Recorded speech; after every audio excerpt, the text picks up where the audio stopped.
ये कहानी मकोटो की है। मकोटो को रोज स्कूल में उसके क्लासमेट्स बुरी तरह बुली करते हैं। कभी उसका होमवर्क छीन के तो कभी पूरी क्लास के सामने उसकी पैंट उतार के, और कोई भी मदद नहीं करता, बल्कि सब खड़े होकर बस तमाशा करते हैं। एक दिन मकोटो अपनी क्लास में बैठा खामोशी से अपनी पढ़ाई कर रहा था।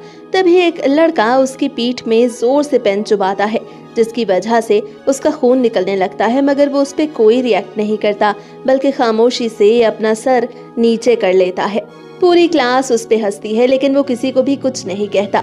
वो हमेशा ही अकेला बैठता था। एक दिन वो अपने क्रश को किसी और के साथ होटल में जाते हुए देखता है। तब तो उसका दिल पूरी तरह टूट जाता है, लेकिन तभी वो एक और सीन देखता है जो उसे पूरी तरह तोड़ देता है। वो अपनी मॉम को भी किसी स्ट्रेंजर के साथ बाहर निकलते देखता है। उस रात वो सुसाइड करने का डिसाइड करता है।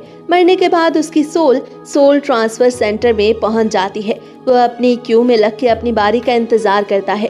तभी सडनली एक एंजल पूरा उसके सामने आता है।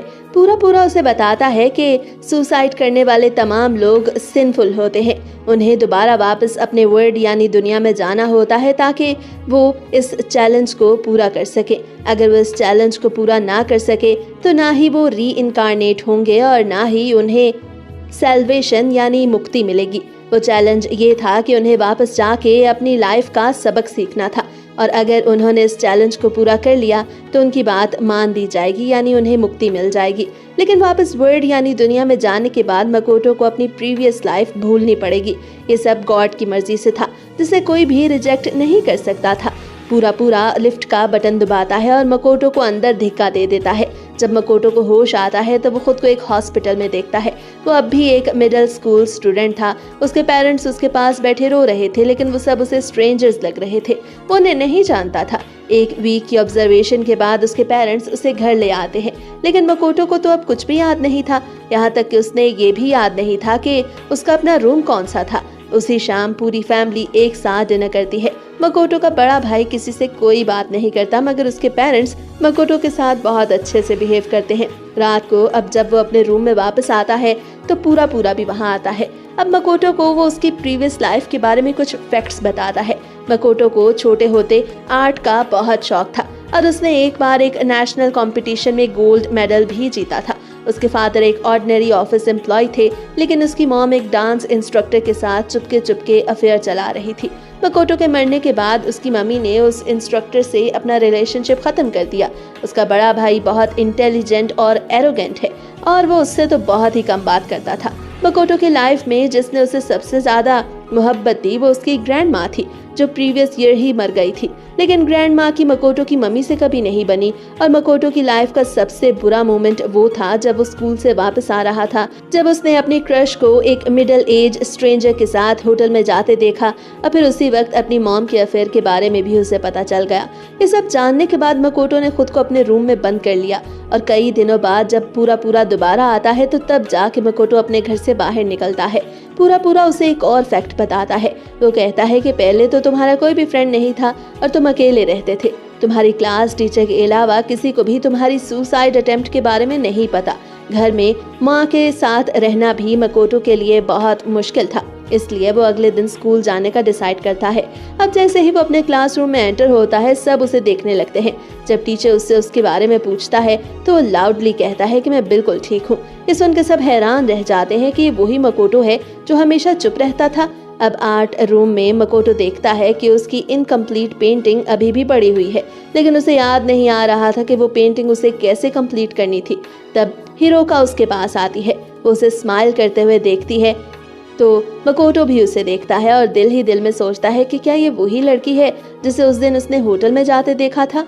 हिरोका कहती है कि तुम्हारी पेंटिंग तो बहुत खूबसूरत है, ये आसमान कितना प्यारा लग रहा है। लेकिन तभी एक छोटे बालों वाली लड़की आती है। ये आसमान नहीं, ये डीप सी यानी समुंदर है। पेंटिंग में एक घोड़ा नीचे से ऊपर की तरफ जा रहा है और ऊपर रोशनी है। अब ब्लू कलर भी ग्रेजुअली ब्राइट होता जा रहा है। ये सभी कुछ उस लड़की ने कहा था। मकोटो को यूं लगता है जैसे वो लड़की उसे बहुत अच्छे से समझती हो। उस लड़की का नाम शुको था। वो भी मकोटो की तरह चुप और अकेली रहा करती थी और उससे भी स्कूल में बुली किया जाता था। ये सब बात करते हुए शुको काफी नर्वस थी। वो नोटिस करती है कि मकोटो बहुत चेंज हो चुका है। पहले तो शुको और मकोटो ने एक दूसरे से सही से कभी बात नहीं की थी, लेकिन अब वो दोनों एक दूसरे से बात करने लगे थे। एक दिन क्लास टीचर मकोटो को अपने पास बुला के बताता है कि उसकी परफॉर्मेंस पूरी क्लास में सबसे ज्यादा खराब है और अगर उसने अपनी परफॉर्मेंस को सही ना किया तो उसे पब्लिक स्कूल में एडमिशन नहीं मिलेगा और फिर उसे किसी प्राइवेट स्कूल में एडमिट होना पड़ेगा और ये काफी कॉस्टली होगा। लेकिन मकोटो को तो इस सब की कोई परवाह नहीं थी। उसे सिर्फ एक ही फिक्र थी, जो चैलेंज उसे दिया गया था वो उसे हर हाल में पूरा करना चाहता था। उसे अपनी लाइफ का मतलब और मोटिव ढूंढना था। घर में बोर होने से बचने के लिए वो अपना ज्यादातर टाइम स्कूल के आर्ट रूम में स्पेंड करता था। शुको अक्सर उससे बात करने की कोशिश करती, मगर मकोटो को उससे बात करने में कोई इंटरेस्ट नहीं था। वो जानता था कि आर्ट रूम ही वो अकेली जगह है जहां वो खुद को कंफर्टेबल कर सकता है।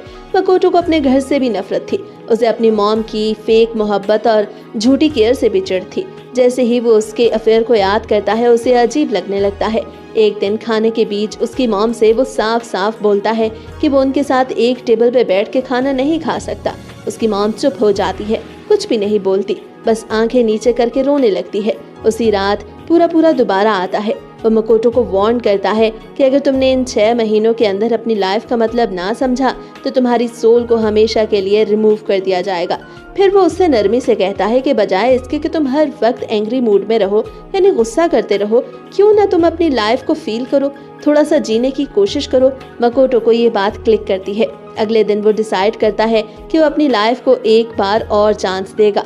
वो अपने लिए एक नए स्नीकर्स खरीदता है और मिरर में अपने आप को बहुत गौर से देखता है। वो अपनी लाइफ में छोटे छोटे चेंजेस लाने लगता है। आर्ट रूम में हिरोका उसके साथ अपने स्नैक्स को शेयर करती है और यूं उनके बीच आहिस्ता आहिस्ता फ्रेंडशिप होने लगती है। एक दिन मकोटो वॉक करने निकलता है। अचानक वो हिरोका को देखता है। उसने कैजुअल से हट के ड्रेस पहना हुआ था जो काफी डिफरेंट लग रहा था। उस ड्रेस में बहुत अट्रैक्टिव और अडल्ट और शायद बोल्ड भी दिख रही थी। अब वो अपनी क्यूरियोसिटी में उसको चेज करता है। रास्ते में उसे अपना क्लास फेलो मिलता है जो उनकी क्लास में कभी कभी उससे बात कर लेता था, मगर मकोटो उस क्लास फेलो से अम्ब्रेला नहीं लेता क्योंकि वो उसे अम्ब्रेला देना चाहता था। मकोटो से मना कर देता है। अब जब वो दोबारा देखता है तो उसे हिरोका कहीं नजर नहीं आती। जैसे ही वो वापस जाने वाला था वो एक कैफे की विंडो से हिरोका को देख लेता है। वो एक मिडिल एज मैन के साथ बैठ के ऐसे बातें कर रही थी जैसे वो बहुत खुश है। थोड़ी देर बाद वो दोनों वहां से उठते हैं और एक साथ एक होटल की तरफ जाने लगते हैं। वो दोनों बहुत खुश दिखाई दे रहे थे। ये देख के मकोटो का दिल एक बार फिर से टूट जाता है, मगर मकोटो खुद को तसल्ली देता है और कहता है कि हो सकता है कि हिरोका की कोई मजबूरी हो। इसी ख्याल में वो उसे होटल में जाने से रोक लेता है और खींच के होटल के पास से दूर ले जाता है। वो दोनों एक ब्रिज के नीचे जाके रुकते हैं और जोर जोर से सांस लेने लगते हैं। मकोटो पूछता है कि वो स्ट्रेंजर कौन था। हिरोका उसे साफ साफ बताती है कि वो मुझे पैसे देता है। फिर वो कहने लगती है कि मुझे एक्सपेंसिव आइटम्स बहुत पसंद है। हिरोका ये सब कहते हुए बहुत कॉन्फिडेंट दिख रही थी, जैसे ये सब कुछ कैजुअल हो। मकोटो को ऐसे लगता है जैसे उसके पैरों तले से जमीन निकल गई हो। वो हिरोका को पसंद करता था। वो नहीं चाहता था कि वो पैसों के लिए ये सब कुछ करे, लेकिन वो कुछ भी नहीं कर सकता था। ना उसे रोक सकता था, ना ही उसकी लाइफ को बदल सकता था। हिरोका तब खामोशी से अपनी अम्ब्रेला को उठाती है और वापस होटल की तरफ चल पड़ती है, जबकि मकोटो तो बस बारिश में भीगता रहता है और फिर वो अकेला ही अपने घर चला जाता है। उसकी मॉम उसे टॉवल ड्राई करती है, लेकिन वो बहुत बुरे तरीके से अपनी मॉम को देखता है। वो अपनी सारी फ्रस्ट्रेशन अपनी मॉम पे निकालता है, यहाँ तक कि वो अपनी मॉम को उनके प्रीवियस लाइफ पे क्रिटिसाइज भी करता है। फिर वो अपनी जैकेट उठा के घर से निकल जाता है। वो सोचता है कि आज रात वो किसी टेम्पल में गुजारेगा, लेकिन रात के अंधेरे में कुछ गुंडे मकोटो को पकड़ लेते हैं। लेकिन जब उन्हें पता चलता है कि उसके पास तो पैसे ही नहीं, तो वो उसे बुरी तरह मारते हैं और उसके नए स्नीकर्स भी छीन लेते हैं। मार खा के मकोटो अनकॉन्शियस हो जाता है। जब उसे होश आता है तो वो देखता है कि वो अपने घर पे अपने बेड पे लेटा है। उसे कुछ समझ नहीं आता कि उसे वापस कौन लाया था, बस उसकी मॉम ही उसके पास बैठी थी। मकोटो अपनी मॉम को खुद से दूर कर देता है और फिर वो मजीद अगले 3 दिन अपने रूम में ही बंद रहता है, यहाँ तक कि उससे शुको मिलने आती है। सच तो ये था कि मकोटो शुको को बिल्कुल पसंद नहीं करता था। उसे ये बात बहुत बुरी लगती है कि शुको उसका पुराना वर्जन है, यानी वो दूसरों की क्रुएलिटी को बर्दाश्त करती रहती है और बुली होती रहती है। शायद उसे ये भी बुरा लगता था कि शुको उसे उसके पास्ट की याद दिलाती है और अपने पुराने वर्जन की वजह से ही मकोटो उससे नफरत करता था। शुको उससे कहती है कि वह पहले जैसा नहीं रहा। मकोटो उससे पूछता है कि मैं पहले कैसा था। शुको उससे कहती है कि तुम बहुत साफ दिल और काइंड हार्टेड थे, तुम हमेशा अपना दुख अपने अंदर रखते थे। ये सुन के मकोटो एक मैगजीन निकालता है जिसपे एक लड़के की पिक्चर थी। वो बोलता है कि ये है मेरा असल रूप। फिर वो अचानक शुको को बेड पे धिक्का देता है। शुको कांपने लगती है और जल्दी से वहां से भाग जाती है। ये सभी कुछ पूरा को भी अच्छा नहीं लगता और वो भी मकोटो को इस सब पे डांटता है। वो उससे कहता है कि अगर तुमने अपने चैलेंज को कंप्लीट ना किया तो तुम्हारी सोल और बॉडी दोनों को इरेज कर दिया जाएगा। पूरा की बातें एक बार फिर से मकोटो को क्लिक करती हैं। वो दोबारा अपनी लाइफ के बारे में सोचने लगता है। अब वो सिटी के रोड्स पे घूमता रहता है, ये समझे बगैर कि अब उसे आगे क्या करना चाहिए। तभी वो एक बार फिर से उसी लड़के से मिलता है जो उसका क्लास फेलो था और उसे एक बार पहले भी मिला था। दरअसल उसका नाम साउतोमे था। साउतोमे उससे पूछता है कि क्या तुम मेरे साथ पुराने सबवे के रूट पे चलोगे। वो पुराना सबवे अब बंद हो चुका था, लेकिन बचपन से ही साउतोमे को उन रूट्स में बहुत इंटरेस्ट था। वो हर स्टेशन पे जाना चाहता था। मकोटो से मना नहीं करता और यूं वो दोनों एक स्टेशन से दूसरे स्टेशन तक वॉक करना शुरू करते हैं। हर जगह पे साउतोमे मकोटो को उस जगह की हिस्ट्री और मुख्तलिफ इंसिडेंट्स बताता रहता है। मकोटो को पता ही नहीं चलता कि कब वो पूरा रूट कवर कर लेते हैं। आखिरी स्टेशन के बाद वो एक रिवर साइड पे बैठते हैं। वहाँ वो दोनों काफी देर बातें करते हैं और पहली बार मकोटो अपने दिल की सारी बातें किसी को बताता है। वो बताता है कि उसे पहली बार जो इमोशन फील हुआ वो फ्रेंडशिप थी। जब साउतोमे को पता चलता है कि गुंडों ने मकोटो के स्नीकर्स चोरी कर लिए तो वो फौरन उसे सस्ते मगर अच्छे स्नीकर्स वाली शॉप पर जाने का बोलता है।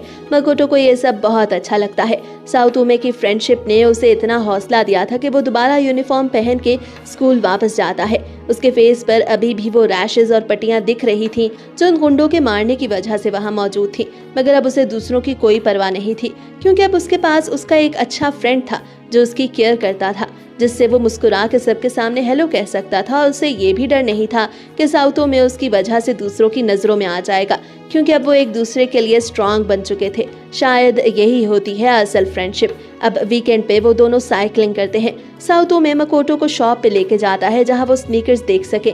फिर वो एक कन्वीनियंट स्टोर के बाहर बैठ के डिनर करने लगते हैं। स्नैक्स और अपने डिनर को वो एक दूसरे के साथ शेयर भी करते हैं। एक बहुत ही सिंपल मगर फुलफिलिंग मोमेंट था जो उन दोनों के लिए ही बहुत अच्छा था। साउतोमे कन्फेस करता है कि उसकी फैमिली फाइनेंशियली बहुत वीक है, इसलिए वो पब्लिक स्कूल में ही एडमिशन लेगा, लेकिन उसके ग्रेड्स इतने अच्छे नहीं। उसे डाउट है कि ऐसा हो भी पाएगा या नहीं। ये सुन के मकोटो को पहली बार लगता है कि उसे आगे क्या करना चाहिए। ये अब उसके सामने है। मकोटो साउतोमे से कहता है कि वो परेशान बिल्कुल ना हो। फिर वो दोनों एक दूसरे से प्रॉमिस करते हैं कि वो दिन रात हार्ड वर्क करेंगे ताकि एक ही स्कूल में एडमिशन ले सकें। इसी दिन वो अपने पेपर्स की प्रिपरेशन स्टार्ट कर देते हैं। स्कूल के बाद वो लाइब्रेरी में साथ बैठ के स्टडी करते हैं। शाम के वक्त वो दोनों वॉक करते हुए घर जाते हैं। यहाँ तक कि घर पे भी मकोटो स्टडी करता रहता है, लेकिन फिर एक दिन पूरा उसे बताता है कि जब तक वो हाई स्कूल में एडमिशन लेगा हो सकता है उसका चैलेंज कंप्लीट हो चुका हो और वो इस वर्ल्ड यानी दुनिया से चला जाए। ये बात सुन के मकोटो थोड़ा सैड हो जाता है कि उसके पास सिर्फ 6 महीने ही तो थे। उसी शाम उसके फादर उसे अपने साथ फिशिंग पे चलने की ऑफर करते हैं। ये कहते हुए वो उसे एक ग्रीन पफर जैकेट देते हैं जो उसकी मॉम ने उसके लिए खरीदी थी। मकोटो मना नहीं करता। अगले दिन उसके फादर उसे माउंटेन्स ले जाते हैं। वहाँ बहुत कोल्ड वेदर था, लेकिन मकोटो अपनी जैकेट नहीं पहनता और ना ही उसे फिशिंग करनी थी। वो माउंटेन्स की पेंटिंग या फिर स्केच अपनी नोटबुक में बनाने लगता है। थोड़ी देर बाद वो दोनों बाप बेटा रिवर साइड पे बैठ के लंच करते हैं, मगर मकोटो अपनी मम्मी के हाथ का बनाया हुआ खाना नहीं खाता। उसके फादर ये सभी कुछ फील कर लेते हैं। वो मकोटो को बताते हैं कि उसकी मम्मी मेंटली बहुत अपसेट है। मकोटो की ग्रैंड माँ हमेशा उसकी मम्मी के साथ रूडली बिहेव करती थी, लेकिन जब वो बीमार हुई और हॉस्पिटलाइज हुई तो मकोटो की मम्मी ने उनकी बहुत केयर की, मगर इसके बावजूद मकोटो की ग्रैंड माँ ने उसकी मॉम को थैंक्स तक न कहा। ये सब कुछ सहना उसकी मम्मी के लिए बहुत मुश्किल था, इसीलिए मकोटो की मम्मी मेंटली इतनी अपसेट है कि वो स्लीपिंग पिल्स अपने घर में रखती है। किसी ने सोचा भी नहीं था कि वही स्लीपिंग पिल्स मकोटो की सुसाइड की वजह बनेंगी। अगर वक्त पर उसे ना बचाया जाता तो उसकी मॉम सारी जिंदगी इस गिल्ट में रहती कि उनकी वजह से उनके बेटे की जान चली गई। ये सुन के मकोटो अंदर से टूट जाता है। उसे कभी रियलाइज ही नहीं हुआ था कि उसकी ग्रैंड माँ और मॉम के बीच इतना कॉम्प्लिकेटेड रिलेशनशिप था। अपनी मेमोरी को खोने के बाद वो अपनी मॉम डैड को ऐसे देखता था जैसे वो स्ट्रेंजर्स हों, जिनसे उनका कोई भी रिलेशनशिप ना हो, क्योंकि उनके साथ स्पेंड किए किसी अच्छे मोमेंट को तो वो अब याद ही नहीं कर सकता था। लेकिन उसके मॉम डैड को तो सब कुछ याद था, इसीलिए वो मकोटो की इतनी केयर करते थे। वो सिर्फ मकोटो का फेस देख के ही सब कुछ भूल जाने को तैयार थे। मकोटो से वो बहुत प्यार करते थे। अगले दिन मकोटो अपने आर्ट रूम वापस जाता है। वहाँ वो हिरोका को देखता है। उसके हाथ में एक ब्लैक ट्यूब थी, जैसे वो मकोटो की पेंटिंग को खराब करने वाली हो, मगर मकोटो को इस सब की कोई परवाह नहीं थी। वो उस पेंटिंग को हिरोका को गिफ्ट कर देता है। ये देख करके हिरोका की आंखों में आंसू आ जाते हैं। वो बोलती है कि उसे खुद से नफरत होने लगी है।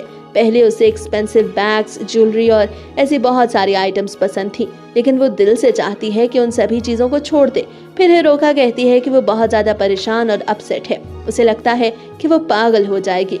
मकोटो उसे तसल्ली देता है। वो कहता है कि चाहे आप जमीन पे हो या हेवन में, ह्यूमन हो या फिर कोई एंजल, हर किसी को अपनी डिफिकल्टीज को फेस करना चाहिए, स्पेशली तब जब आप बहुत टूटा हुआ फील कर रहे हो। कुछ लोग ऐसी बातें करना चाहते हैं जो कोई नहीं समझता। कुछ लोग इतना टॉर्चर बर्दाश्त करते हैं कि वो मरना चाहते हैं। ये सिर्फ तुम्हारी बात नहीं, पूरी दुनिया में हर किसी का कोई ना कोई प्रॉब्लम जरूर है। मगर अगर तुम्हें कोई ऑप्शन चूज करना ही पड़े तो डेथ को बिल्कुल भी चूज ना करना, यानी सुसाइड ना करना। ये सुन के हिरोका अब आर्ट रूम से चली जाती है। मकोटो अपनी पेंटिंग को देखने लगता है। ऐसे लगता है जैसे उसने डिसाइड कर लिया हो कि वो अपनी पेंटिंग को कैसे कंप्लीट करेगा। घर आने के बाद रात को डिनर पे वो सब एक दूसरे के साथ बात करते हैं। मकोटो का बड़ा भाई अनाउंस करता है कि वो इस बार मेडिकल कॉलेज में एंट्रेंस एग्जाम नहीं देगा। फिर मकोटो के फादर उसे एक पफलेट देते हैं जो एक प्राइवेट हाई स्कूल के बारे में था। उसके पेरेंट्स उसे बताते हैं कि उन्होंने मकोटो के लिए स्कूल को चूज किया है। अगर वो एग्जाम्स में अच्छे से परफॉर्म ना कर पाया तो उसे परेशान होने की जरूरत नहीं। इस प्राइवेट स्कूल की फीस बहुत ज्यादा थी, मगर मकोटो के पेरेंट्स उसे बताते हैं कि वो कोई न कोई सोल्यूशन निकाल लेंगे। बस मकोटो को अपने ऊपर फोकस करना चाहिए। और यही वजह थी कि मकोटो के भाई ने भी अपनी स्टडी में गैप डाला था ताकि मकोटो एक प्राइवेट स्कूल में एडमिशन ले सके। उसकी मॉम ने खुद जाके स्कूल का वो कैंपस देखा था। वहाँ का एनवायरनमेंट और स्टडी बहुत ही अच्छी थी। पूरी फैमिली को मकोटो की आर्ट लव के बारे में पता था और वो उसे सपोर्ट कर रहे थे। ये सब देख के मकोटो बहुत इम्प्रेस होता है, मगर फिर भी वो अपने पेरेंट्स से कहता है कि वो एक पब्लिक हाई स्कूल में एडमिशन लेना चाहता है। ये सुनकर मकोटो के भाई को गुस्सा आ जाता है। वो जोर से डाइनिंग टेबल पे अपना हाथ मारता है कि उसकी मॉम ने सिटी के हर प्राइवेट स्कूल को विजिट किया और सारी इन्फॉर्मेशन इकट्ठी करने में अपना इतना टाइम लगाया। उसके फादर भी हर रात जल्दी घर आने लगे ताकि मकोटो के साथ बैठ के खाना खाएं और उसकी केयर कर सके, क्योंकि मकोटो की सुसाइड अटेम्प्ट के बाद उन सबको रियलाइज हुआ कि दुनिया में सबसे इम्पोर्टेंट आपकी फैमिली है। अब मकोटो पब्लिक स्कूल जाना चाहता है, लेकिन उसके पेरेंट्स उसे इससे भी मना नहीं करते। मगर मकोटो के भाई को इस सब पे बहुत गुस्सा था। मकोटो कहता है कि वो अपने दोस्त से प्रॉमिस कर चुका है।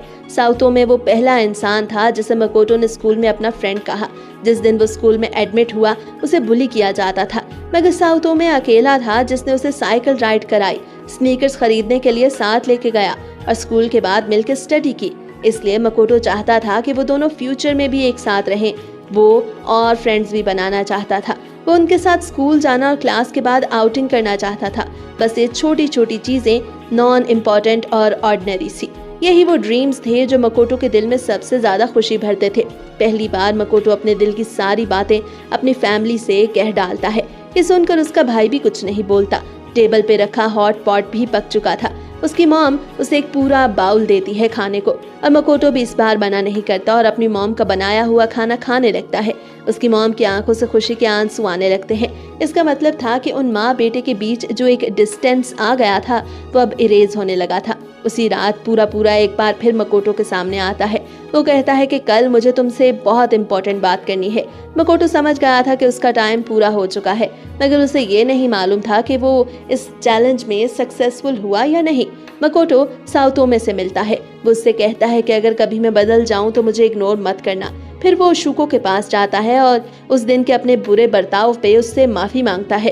वो कहता है कि मुझे हमेशा तुम में अपना आप नजर आता था और शायद इसीलिए मैं तुम्हें पसंद नहीं करता था, क्योंकि मैं अपने पुराने वर्जन से नफरत करता था। शुको कहती है कि मैं तुमसे इसलिए बात नहीं करती कि मुझे तुम पसंद हो, बल्कि इसलिए कि हम दोनों ही बुली हो चुके हैं, मगर तुम हमेशा मुझसे ज्यादा स्ट्रांग नजर आए हो, इसलिए मैं तुम्हारे साथ रहना चाहती हूँ। मैंने भी तुम्हारे साथ आर्ट रूम में टाइम स्पेंड करने का सोचा, क्योंकि वो काफी पीसफुल था और मुझे मेरे ड्रीम्स की दुनिया में ले जाता था। तुमने मुझे सिखाया कि चाहे जो भी हो जाए हमें हिम्मत से जीना चाहिए। ये सुन के मकोटो ब्लश करने लगता है और उसे बहुत अच्छा लगता है। अब सबसे मिलने के बाद वो स्कूल की रूफ टॉप पे जाता है। पूरा उससे पहले कि उससे कोई बात करता, मकोटो को सभी कुछ याद आने लगता है। वो सारे मोमेंट्स जब उसे बुली किया जाता था, उसे तंग किया जाता था, वो टाइम जब उसने अपनी जिंदगी से हार मान ली, मगर फिर गॉड ने उसे दूसरा चांस दिया और उसी दूसरे चांस ने उसे अपनी लाइफ का सबसे बड़ा लेसन भी दिया। ये सब देखने के बाद पूरा अनाउंस करता है कि मकोटो, तुमने इस चैलेंज को कंप्लीट कर लिया और तुम सक्सेसफुल रहे। अब तुम इस दुनिया में जिंदा रहोगे। पूरा अपना मिशन कंप्लीट करके वहां से जाने वाला था। वो कहता है कि अब वो मकोटो की मेमोरीज में से खुद को इरेज कर देगा। मकोटो से वो कहता है कि जिंदा रहना ही सबसे बड़ा गिफ्ट है और फिर वो वहां से गायब हो जाता है और इसके साथ ही मकोटो की मेमोरीज से भी वो इरेज हो जाता है, यानी उसके साथ स्पेंड किया सारा टाइम मकोटो भूल जाता है। अब जब मकोटो अपनी आंखें खोलता है तो उसे पूरा के बारे में कुछ भी याद नहीं था, मगर जब वो आर्ट रूम में जाता है तो वहाँ उसे अपनी पेंटिंग्स दिखाई देती हैं जिसमें पूरा भी मौजूद था। अब मकोटो के पास उसके रियल फ्रेंड्स थे। उसने पहली बार ये फील किया कि फैमिली क्या होती है। जिंदगी कभी बहुत मुश्किल लगती है, मगर हमें याद रखना चाहिए कि हर दिन एक नया चांस होता है नई खुशी तलाशने का और जिंदगी जीने के काबिल है। इसके साथ ही ये क्यूट सा एनिमे यहीं पे खत्म होता है।